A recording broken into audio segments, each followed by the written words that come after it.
Yo, yo, yo, what's up? Kayo pala aming kalaban, mga mukhang pa at mga kalyon na talampakan. Oo nga, hoy ikaw naman Taguro, wag masyadong makulit. Hindi ka pa marunong maghugas ng puwit. Mayaman daw sila, gawa ng lolo mo. Kaya pala maraming lupain sa dulo ng kuko. Tapos nakita ko ang iyong nanay sa Makati, malaki ang tiyang buntis, nagtuturo ng karate. Ito naman, nakita ko ang tatay mo trabaho niya ay tanod, nagbabantay sa ilog tapos biglang inanod. Bakit kasi ganyan kapangit lang yung muka? Saan ka ba pinaglihi sa pagod na palaka? Wag na nga kayo masyado dyang mayabang. Ulam nyo naman kasi palaging ginisa na sa lagubang. Hoy, payat na Taguro, huwag ka nga dito mag-emote. Trabaho mo naglalako ng sirang remote. Di kayo mananalo sa amin kahit sa anong laban, kaya umuwi na lang kayo sa ang galing planeta na kalawakan. Time! Ang susunod na babanat, ang mga mag-aasin, ang Taguro Brothers!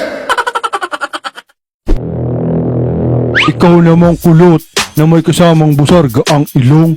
Siguro sa sobrang laki ng butas ng kasya ang gulong. Sabi mo sa akin, tindera ng sirang remote. Isa sa iyo, kalderong di remote. Tapos ito namang isa, amoy kuyukot. Gamit niya kasing pabango, inimbak na utot. Sa sariling birthday mo, hindi ka imbitado. Tapos ang handa nyo, bako na gisado. Kala ko ba matapong to? Eh mukhang tatlong ubo na lang mawawala na to. Teka, hindi ako kasali. Ikaw nga si Bogart, huwag ka ngang maangas. Nakita ko pit mo lagi na may halas. Ito namang si Kulot. Kala mo gwapo. Lamang ka lang sa akin, 100 paligo. Sa pagtulog sa bubong ay hindi ka hirap. Kaya pala mukha kang gulong. Pinanganak ka kasi sa ilalim ng truck. Sa bahay niyo laging mainit kasi walang electric fan. Huwag kang lalabas ulit, baka makuha ka ng puting ban. Nang puting ban? Ano yun? Teka, may banat pa kami. Si Tagurong maitim ay mukhang gulong. Ganyan talaga pag pinaglihi sa sinaing na tutong. Okay lang kahit maasim ang aking amoy. Ikaw nga mukhang anay na kumakain ng kamuting kahoy.